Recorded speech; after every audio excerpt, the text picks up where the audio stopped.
Elizabeth Kaiser. I am the co-owner of Media. We do video production here in Savannah. I am pleased to introduce this session, Technology in the Craft of Filmmaking. Sorry guys, I need a black and red. We will hear short presentations from 3 speakers who are using amazing technology in their companies. Actually, there's only 2 speakers. Excellent. We have Pat Longs. Fantastic. He's the director at Ready Made VFX. And we also have Julio Saladeria, director of film production at Alienworx.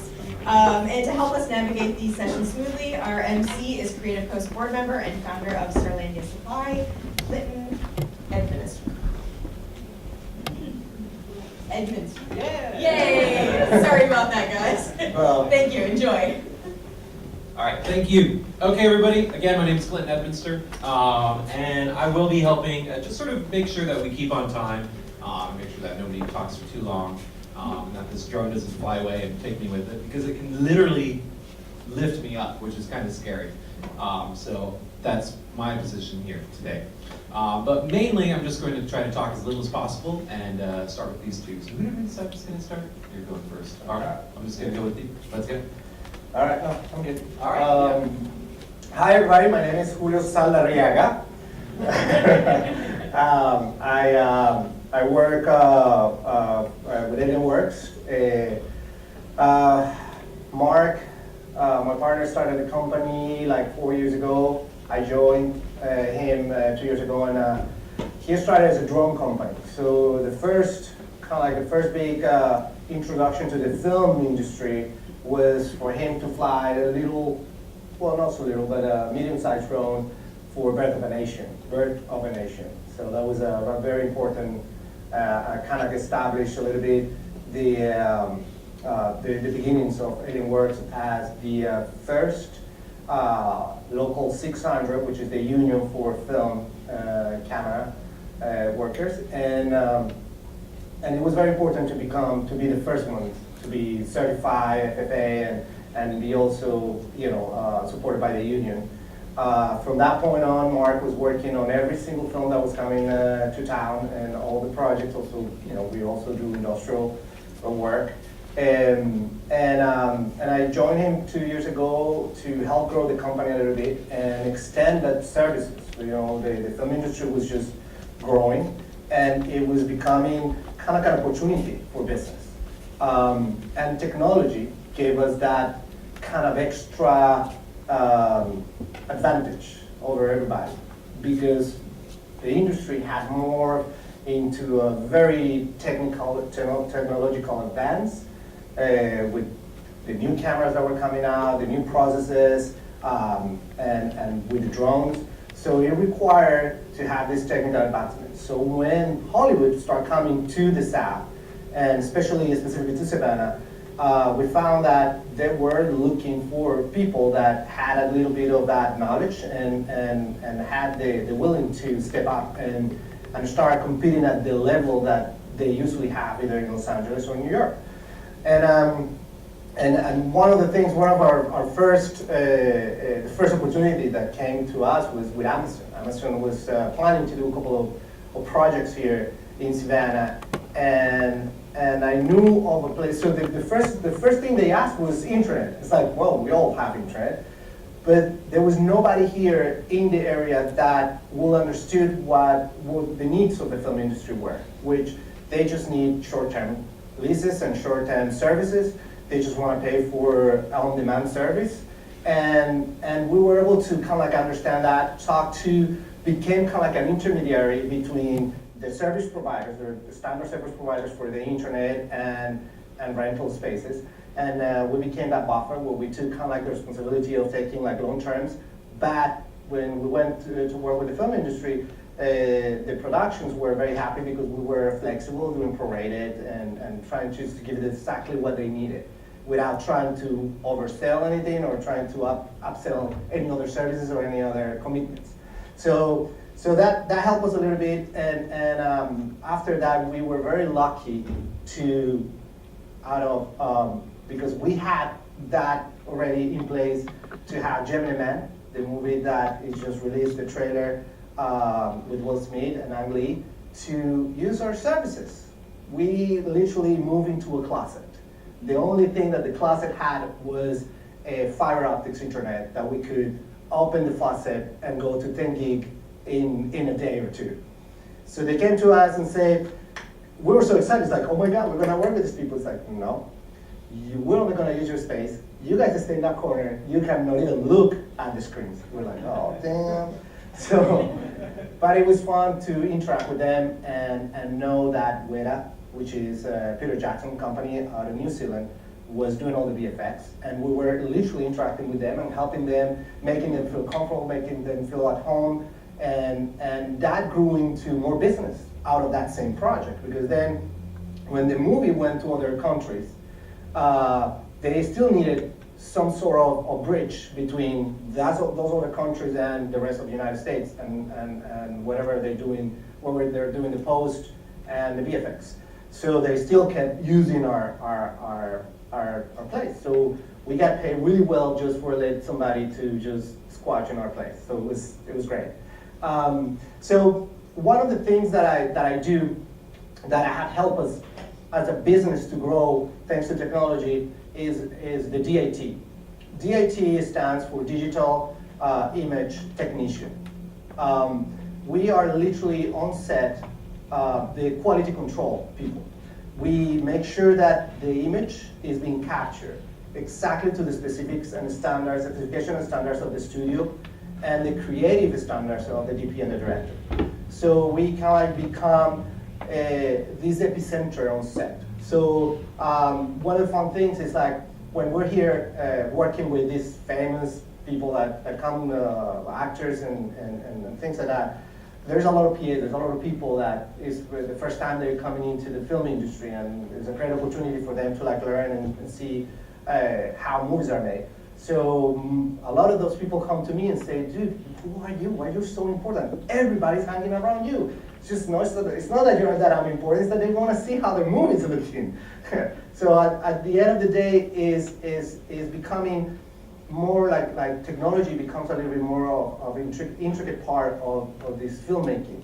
And you have these amazing directors of photography and cameramen that create these amazing images. And they're used to do it on celluloid. And it was a more physical thing. And there was you really needed a lot of talent in order to make those pictures to look like they're supposed to look like without seeing anything. They didn't even have a reference. They had video reference of those pictures, but it was a standard definition. It was not even high quality or anything like that. It was just to see the framing was right and the focus was okay, but then they didn't know what the color was looking like or what was the exposure. So one of the things was with the new cameras and the new technology with the red camera. One of the things that technology did for us was kind of like democratizing the filmmaking part of it. So now if you have a camera that is fairly cheap and you're able to do 4K and you have a story to tell, then now you can do it and then almost compete at the same level. Because right now, thanks to color correction and all these aspects, you can actually make it look like the same look as they did on the movies. So I wanna show something that we did as a company was very important for us. Like, all right, so we're growing as a company, but how we grow as an industry here locally. And it was very important to start reaching out to the other professionals, reaching out to other companies that were trying to cater to the film industry, and we say, hey, well, why we don't get together, let's put all technology and everything that we have to offer, and let's try to come out with a project that will showcase the talent, that will showcase the beauty of Savannah and everything, all the logistics, all the things that we can offer. So we set out to do the most crazy thing. It was, okay, well, let's do a short film, and let's do it in 5 days. And so from writing it to filming, it was just the month of January. And it was very specific because we're gonna get busy with other works and other jobs. And we said, we only have January. January is kind of like a slow month for almost every industry, especially for ours. And then we said, well, it's the only time that we have, so we have to do it. So we came up with this little project. I want to show it to you guys a little bit of the trailer. And then if I still have time, I might show you guys a little bit of what the DAT color correcting type of work I do kind of on set sometimes, all right? So, here we go. No.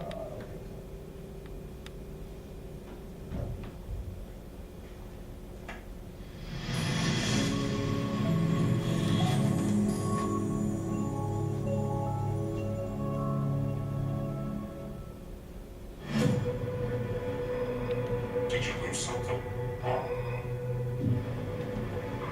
Everybody needs something. Like you need your son. We just provide a service. There's no need to interfere. These are very powerful people, Paul. The well-being of your son will depend on what you do next. Just give me your son. We'll do what we want.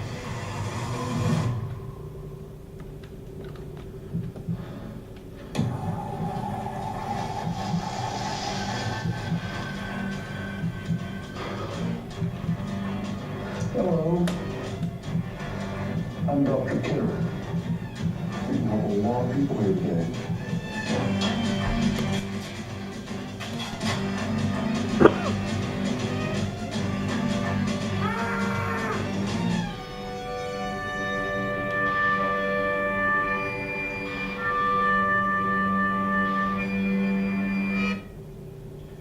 All right.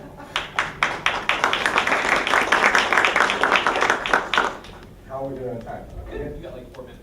All right. All right. So the idea of that project was to, showcase talent, and we're still working on it. It was done with a very minimal budget.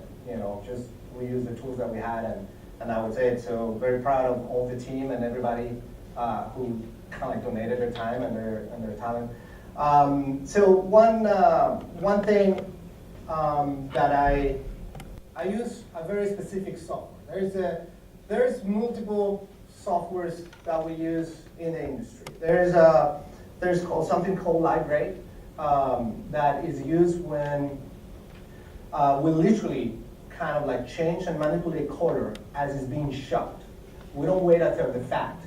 We do adjustments after the fact, but right there at the same time where they're filming and they're making those decisions, I'm sitting with the DP, the director of photography, kind of like going through what looks best. He wants to like more contrasty and kind of like tweaking a little bit as he's also doing the real live setting up lights and stuff like that. So it's very interesting to be part of that little creative process, and it's very technically. So one of the other softwares that are very common and is becoming a very popular software because of the price point is DaVinci Resolve. You also allow the pay version, which I think is only $300 or something like that. The pay version would allow you to do light grading as well.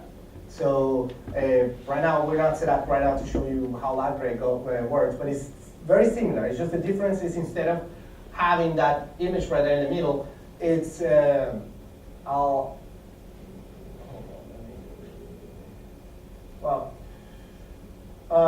if instead of having that just a clip, it is literally just a feed directly from the camera coming into my system. Then I do the processing. Then I have something called what is color boxes that outputs the color decision that I made with the DP. And then that color goes to the producers and director. So they're always watching what we are, where we're manipulating or where we're filming. So one of the things, like for example, you look at that image and that image look wash out. And that's what we call an image that is on log, or also in the industry is called raw, is an image shot on raw. Right now what you guys are seeing is a 6K footage from the red camera.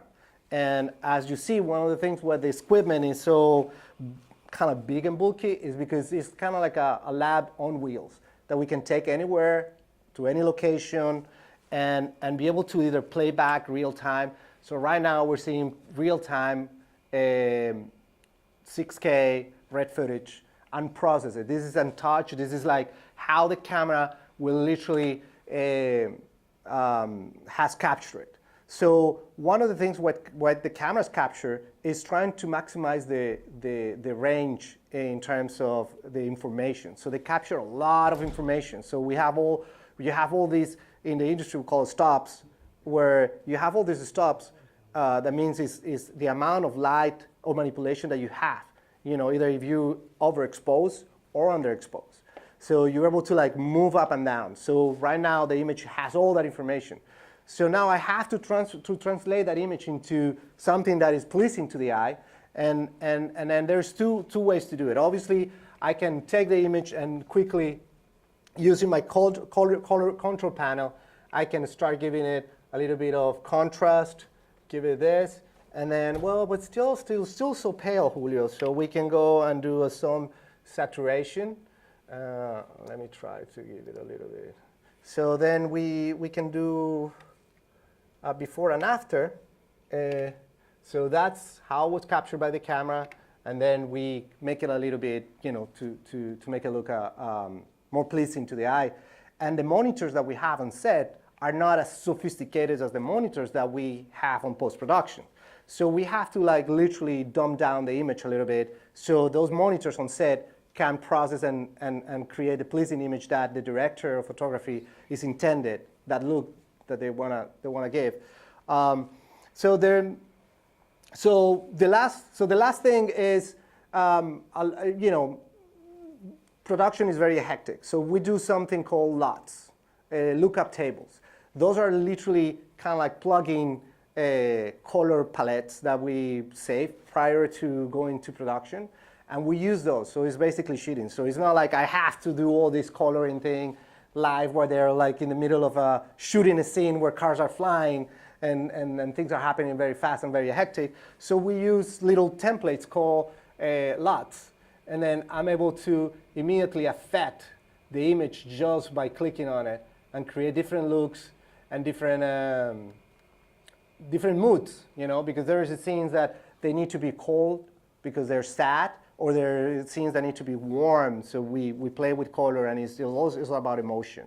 So I think that's it. I'm running out of time, and I thank you very much, guys. And Thank you. That's fascinating. All right. And that's all running on this machine? yeah, so we're running on this guy. A little bit of the anatomy of the DAT card is a very sturdy card. Like we can, you know, take it anywhere. We have a computer, a Max Out Mac Pro. Then we have it in case on like it's an extended expansion card. Basically, it's, you know, obviously those computers. You know, one of the things that you couldn't put any more cards or anything inside. So the industry came out with expansion chassis. And then what we put it there, then we connect a bunch of other cards that we use to output the video, to process the media, and to manage all the storage. Because that's the other important aspect of the D18 is also, you know, backing up the media safely. So we kind of like a little bit of also, once they finish the filming with that specific card, they bring it to us. We put those clips in our system and do a bunch of backups, as we also processing images for post-production and producers somewhere around the world. Well, you're gonna be at lunch with these Yeah, these suckers over here? the big boys. That's the DNA of Alienworx. Is drones, and we're gonna be showcase them after lunch at the drone. I don't know how you call it. The drone showcase. The drone lunch? The drone lunch. We'll call it that. Yeah. All right, groovy. Thank you again. All right, man. That's Thank you. fascinating. Thank you. I think what's kind of interesting about this talk too is that we've got sort of like two different aspects of what filmmaking has sort of turned into today. There's a lot of stuff going on, a lot of changes happening in how technology is changing both the production side, and that's clearly what Julio is working on, but then also Pat Longstreth has been working on sort of the behind the scenes, visual effects, which may or may not include any aspects of sort of actual film being filmed somewhere, which he's about to show us here quickly. So yeah, I would say the name of the game is that things are changing in filmmaking, and tech is a big driver of that. So I'll let you go, and yeah. So Thank after you, this, Clinton. then we'll have some questions. All right. Yeah, as Clinton said, I kind of merged the real and digital world together with my work. And let me pull up my presentation here. So, oh, we're working on the monitor. There we go. And,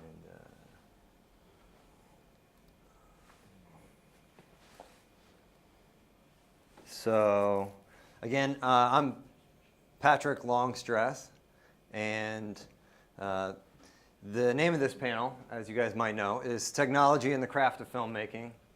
But as I was putting these slides together last night, for my portion of it, I thought of a maybe better name. So I used my marker to kind of scratch this out, and I thought I'm calling my part Crafting the Future with Film and Technology. And you'll kind of see what I mean by that in a moment. So if any of you guys played this game in the past, anybody know the name of it? SimCity. Okay, yeah. So I used to spend many hours playing SimCity when I was a kid. And a year ago, I got to start to play SimCity in real life for my job, and it was really fun. So Georgia Ports came to me and my team, and they told us, we want to increase capacity by 40% in the next 10 years. And so I thought, how are we going to, condense 10 years of construction and expansion into a 2-minute video? So here's what we came up with.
So Clinton mentioned the music is dramatic, and it's funny that you say that, because I was going to say that was a really important part, that we picked out the music before we even started filming, so that we could plan each of these shots and figure out, okay, is a 4 or 5 second shot going to work to show, the Mason rail yard, or do we need 10 seconds at the end for that final thing? So, so we built a storyboard, and put it to the music before we even started.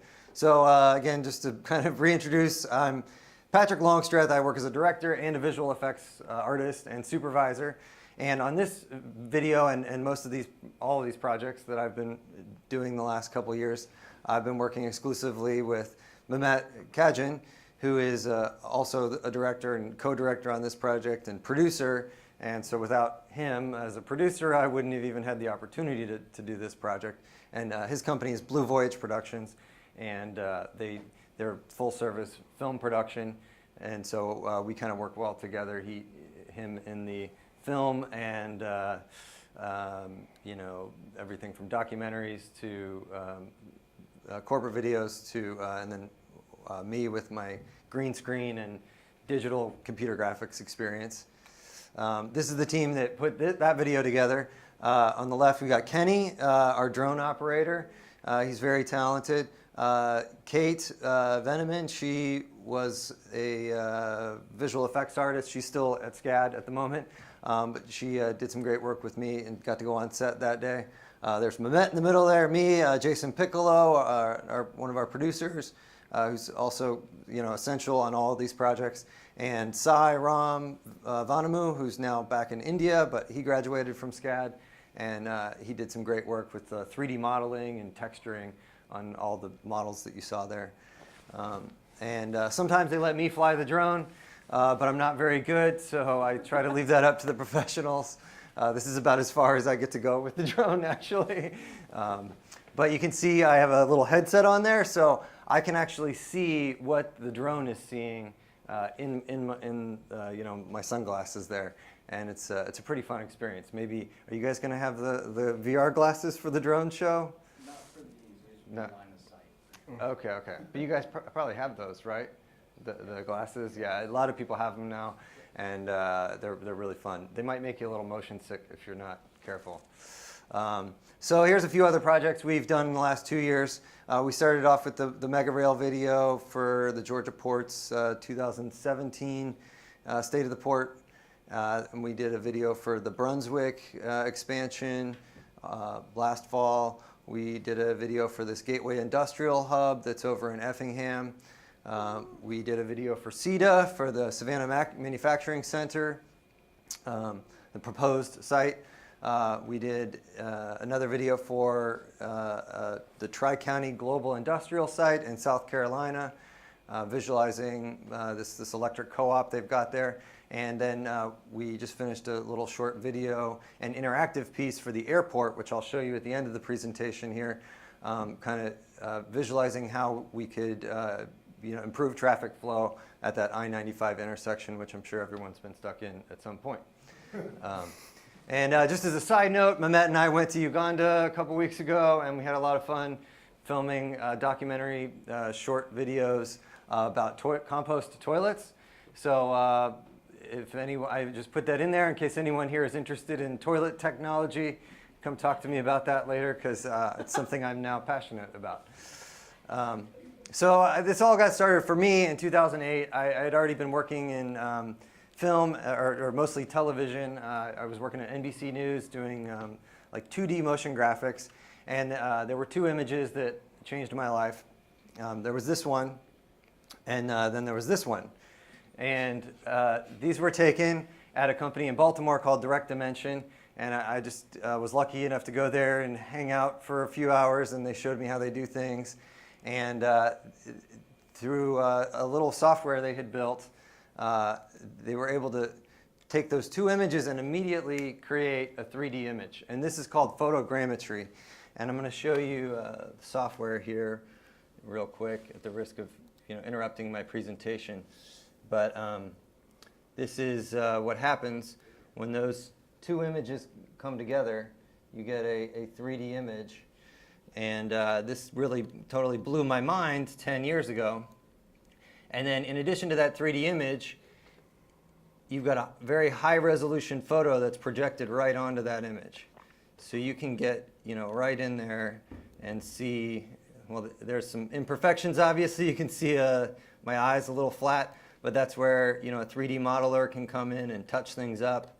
But it can really speed up the process of creating models and textures. And this process can be used from a drone to create a whole topography map and image. And so when you go on Google Earth, I'm sure many of you have been on Google Earth, this is kind of how they do Google Earth, through images and photogrammetry. It's no longer what it used to be with LiDAR scans, which is just lasers that have to sit there and scan a static scene. You know, this can be moving. Like if I were trying to sit there still while a laser scanned me, it would come out all fuzzy because I'd be moving just a little bit here and there. But this is one picture taken instantly and creates a 3D image. So this is something I became passionate about and very interested in. And I decided to go back to school in 2008. Let's see here. From current slide, second one. Oh, there it is. Okay. So Takes a minute. it takes this moment. Yeah. Yeah. Let's just say that. Yeah, because I noticed that was better. So I decided to move from Washington, D.C. Oh, also in 2008, Benjamin Button came out, and this was a really amazing use of this technology. Not so much the photogrammetry, but the 3D modeling and face replacement. And you know, again, the name of this panel is Film and Technology, so I thought I would include a film just to kind of remind you how all this is being integrated and used. Okay. So yeah, I went back to SCAD, and then now I get to work with these really cool 3D models like a train and a ship and cranes and trucks and all the cool stuff I played with as a kid. And I get to go to the port and take pictures for reference of these trains, and we use these pictures for textures even. We're able to use just a shot like this I take of the ground to figure out the size of these planks and how much rust might be on, you know, the train tracks, or maybe there's a little shiny part on top where the trains normally go. I take photospheres like this with my phone. Well, it went away, but oh gosh. Well, start over, yeah. Golly. What was my time anyway? Oh. Like 12 minutes.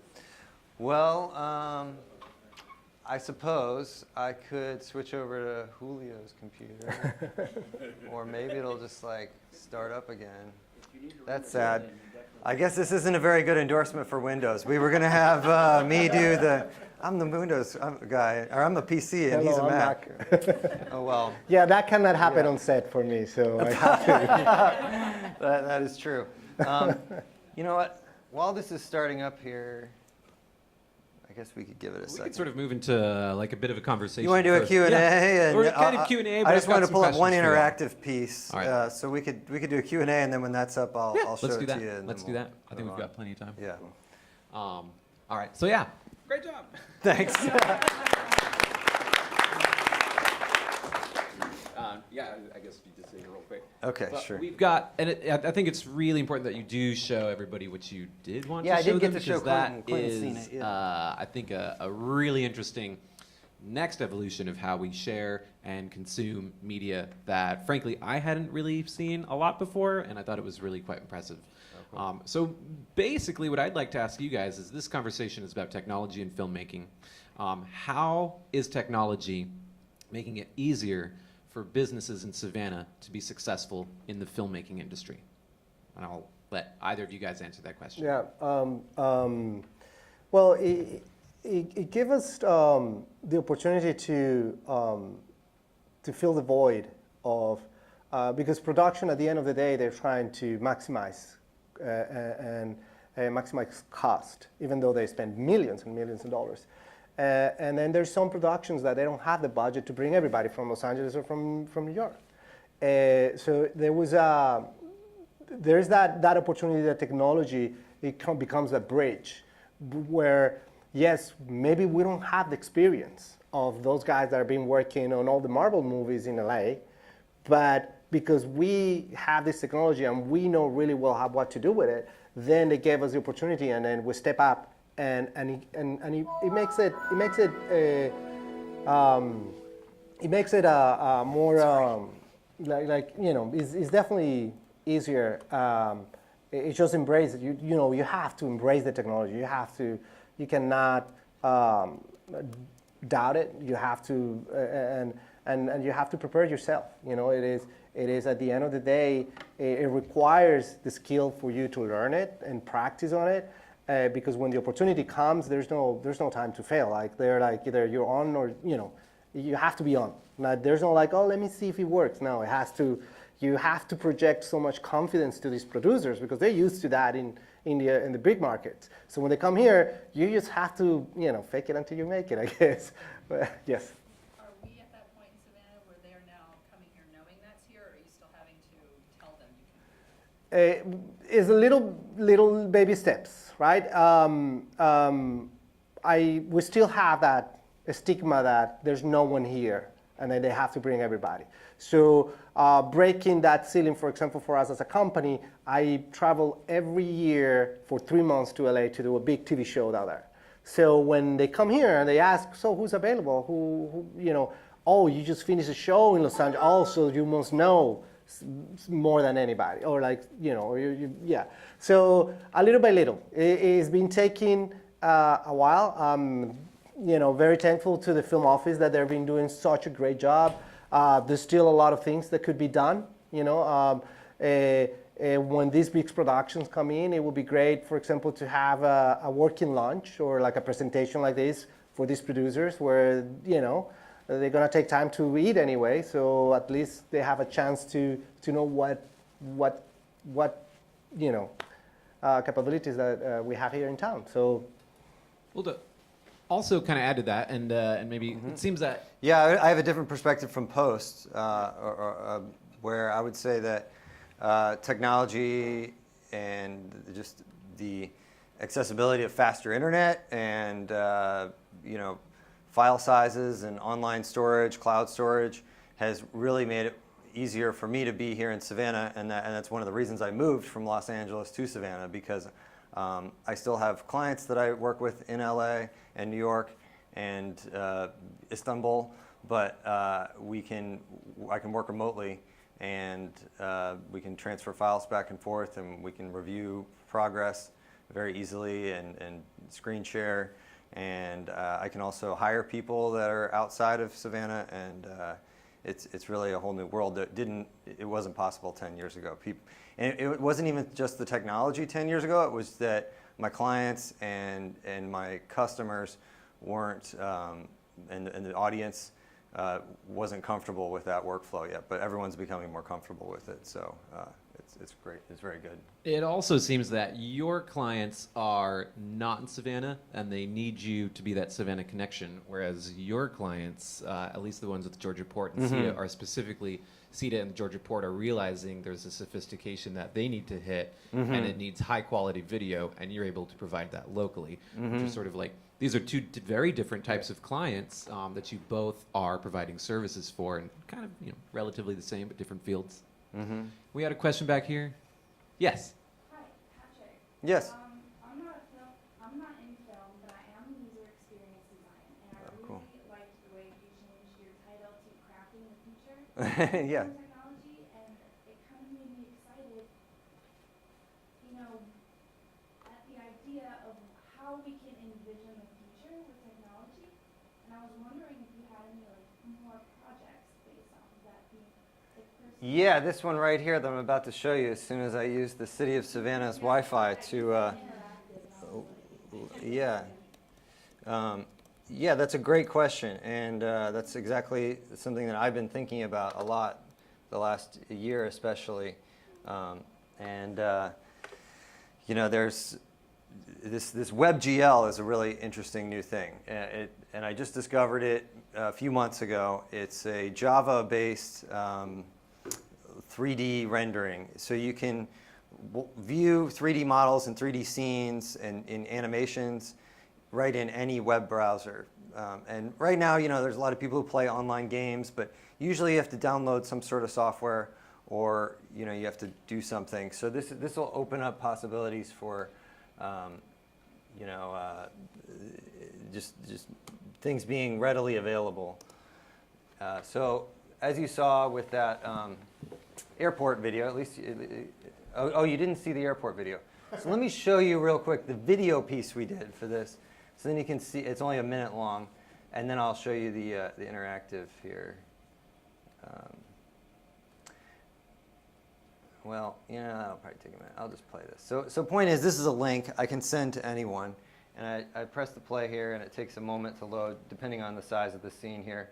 But I had already had this 3D model built, but I didn't have like a Google terrain or anything. So I went on to Google, and I just stole a bunch of images, essentially. And I modeled the terrain myself. And then I built this kind of, 3D tour. So they had 4 different options for the interchange. One was to widen the lanes. The second one was this diverging diamond where the lanes cross over each other. And then there's the single point interchange, which it also crosses over, but a little different. And then these flyovers, north and south. I showed this to my stepfather, who's a truck driver. He said, oh, that's the best one. Get him to do that. And I was like, well, that's also the most expensive one. But, so, I can send this to the people at the airport and whoever they're talking to, and then they can, well, never mind. They can, they can move around the scene, and I'm not an engineer. I'm not like an urban planner, although I'm starting to become one a little bit, and but it's really exciting for me to even be involved in something like this and have my hand on it a little bit, and again, help craft the future and even the potential of like the area where I live. It's very exciting. So does that answer your question, or do you have any other ideas? Okay, well, I would say that my next point where I was going to go with that in my presentation is that, thinking about SimCity and, the goggles that I had on through the drone, I was thinking what's going to be like when we have blockchain technology and you can track these containers as they come into the port, and you can even track the things inside the containers. And what if we could take that information and pipe it into, animated 3D scenes that update in real time, where you can be, again, flying a drone and looking, being like, okay, yeah, I can see with some augmented reality information, like there's the flow of my products, and it could be for people operating at the port, or it could be for the CEO who wants to know where things are going, or it could be for the clients in China that want to know where their shipment is at. So I just think it's really unlimited right now, and there's a lot. I don't even know if our imaginations can understand what might come in the next 10, 20 years. You want to answer Mehmet back there? Yes. So actually, just a comment from because Patrick and I have been working on this for a while, and the beauty of this is it's right here in Savannah. I mean, we experienced some VR possibilities here in Savannah. This company that creates, and these are, when I say company, they're like SCAD grads who just got it together and created this concept of VR. And of course, they're positioning themselves into the gameplay and gaming industry, where we're seeing it as a different way to tell a story for a corporate technology perspective. What's happening is, as you said, like how to implement these to the user base. Correct. That is one of the things that we are having a roadblock, because we have this technology, we have a lot of capacity, but the decision makers right now are not understanding how to utilize it. So, we are proposing a lot of, interactive VR experience to the clients, and the clients are scratching their head because they're not there yet. Right now, the C-level people who are making decisions, they're just the video people. They were not that. They were more like, give me a handout and give me a power presentation. Now the C-level decision makers who are writing the big checks are video people, but they're not interactive yet. So I'm thinking like in maybe 10 years, they are gonna have this interactive imagination and they are gonna be able to utilize. So there's still some time for them to adapt. Well, it kind of seems like that's kind of the beauty of video and visuals, either static or moving or 3D or real. And I think kind of like the short film that you guys created as sort of a package to say, this is what Savannah can do, these are the things we're capable of, we have drones, we can do color correction, we've got actors, we've got sets, we've got studios, we've got costume designers, is a great way to package a lot of information and deliver it to somebody. And I feel like you're doing the same with this. This is a tremendous amount of information, and you're packaging it up and making it visually, interesting and exciting for somebody to learn. What is your plan with the short film? Is that to kind of just get it out there? Well, the whole idea was when you're making a short film, you have two options. Either you do a brilliant piece of work that's going to win a lot of awards, or you end up with a really good trailer. So I think we're in the second one. So the concept is entice investors. You then give them the ease of mind that, hey, we have talent here. We are working constantly trying to get the stories and we need a little bit more. There's a lot more work that needs to be done, making the writers and the creators kind of like come together with us, the producers and directors, to kind of like offer the complete package. So production companies or streaming services can come and say, hey, we're going to plant a flag in Savannah and do content for a platform. So that's the dream. That's what we're going to. And the most important thing is that it's not just one company. It's not just one person. As you see on the end credits of every movie or every project, it's a lot of people that takes to make one of these movies. So it is the same. It's like we are here, we all should be working together and complementing each other, because that's the way we're going to grow the film industry here in Savannah. Anybody know how much time we've got? 12. Say that again? 12 minutes. We've got 12 minutes? Great. Are there any more questions up here? Yes. So, for the movie director, so as somebody starting new or whatnot, like from the beginning, how did you like get your name on? Was it internships or like get behind the camera or whatever? Yeah, there is right now the Georgia Tech, the technology, Savannah Tech, has a program that it is kind of intertwined with the film industry, where if you go there, you can take classes and they will train you on different trades and for the film industry, and then they actually will place you on projects, on films, and that's how you start getting your kind of like your let's say your experience. That's one way to do it. The other way is using the tools. Like there's a very famous director who just came up with a movie, a really good one, by the way. I think it was Steven Soderbergh who came up with a movie done on an iPhone. So there's no limitations today. Like if the big names in Hollywood are using these small tools, it is, at the end of the day, is a story. So if you have a story to tell, it's like there's a lot of software, for example, that is available. Like the DaVinci has a free version that you can download and almost do everything and become very proficient on it. So when that opportunity comes along, either through the SCAD students that are doing films or through other people that are in town that wanted to do their own projects, then you already have the skills to come out and say, hey, I know this software, I can help, either doing color correction or editing or doing some VFX or something like that. But I think the only limit right now is ourselves. Like there's unlimited capabilities and possibilities for us to go out there and grab a little piece of that pie, especially with Disney and Apple and everybody else coming out with streaming services. Then there's a lot of content they're gonna need.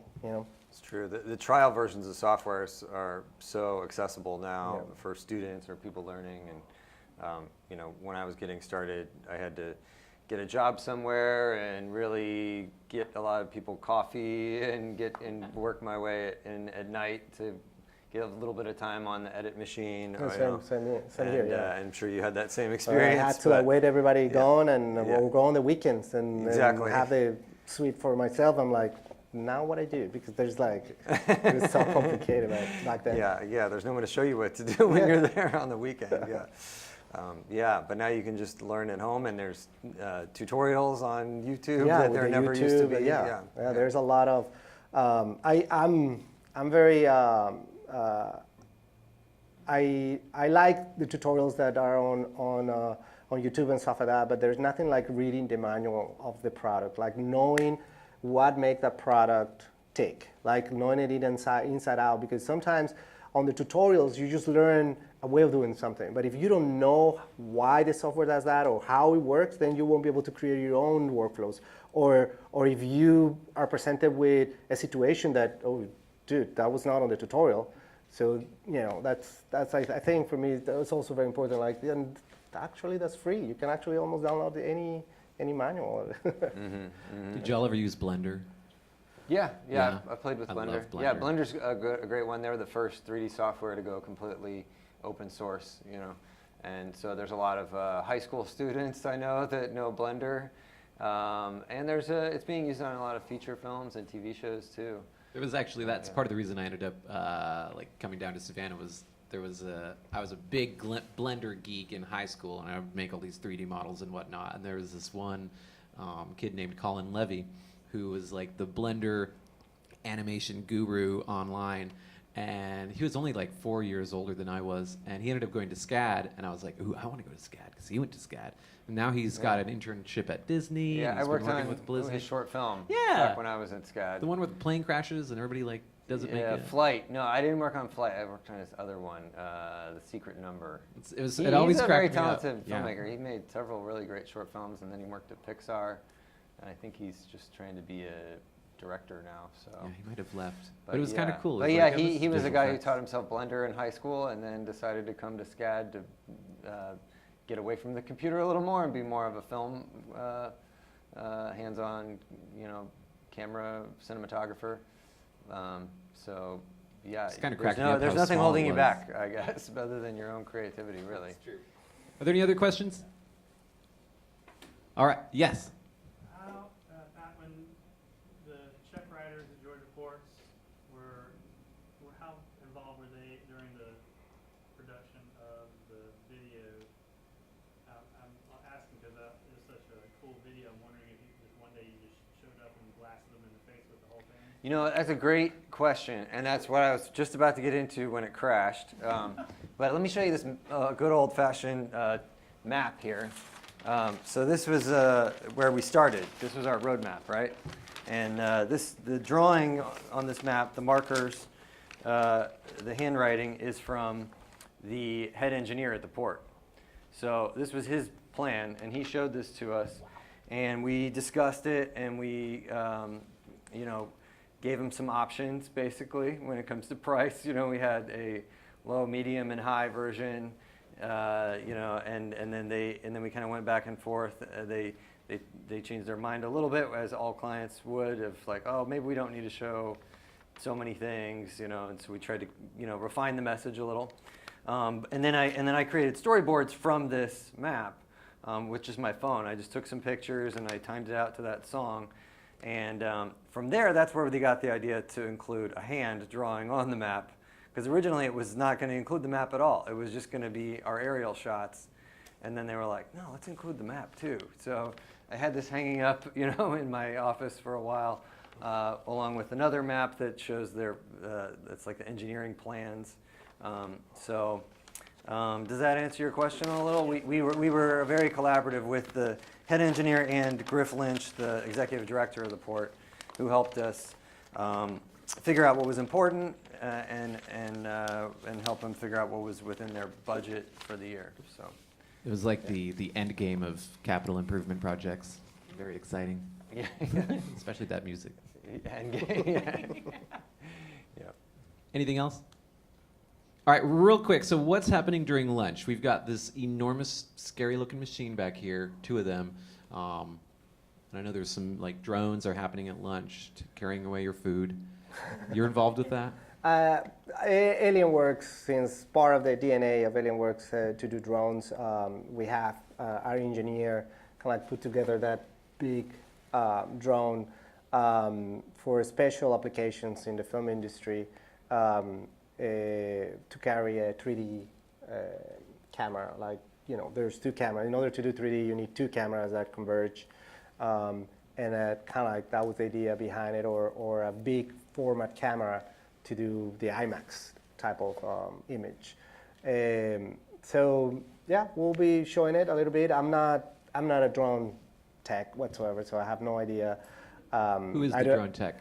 There we go. All right. Sean Stevens is our drone tech. He's going to be probably answering questions if you guys have any questions on the drones. And that's going to be out, I think, near the picnic tables at lunch. All right. Yeah, don't ask him. Don't disturb so him. Mark can also answer a lot of the questions. He started all. Let the pilot stay focused, right? Yeah. I just take care of the image. I just make sure that, you know, the camera is set up correctly and just back up the image. All right. Well, again, thank you guys so much for sharing with us what you guys are working on, and thank you all for coming out. Thank you. Right. And I believe it's it lunch worked, and again Yeah. the drones, so be sure to check that out. We'll see you all later today. That was cool, man. That was really cool. Thanks.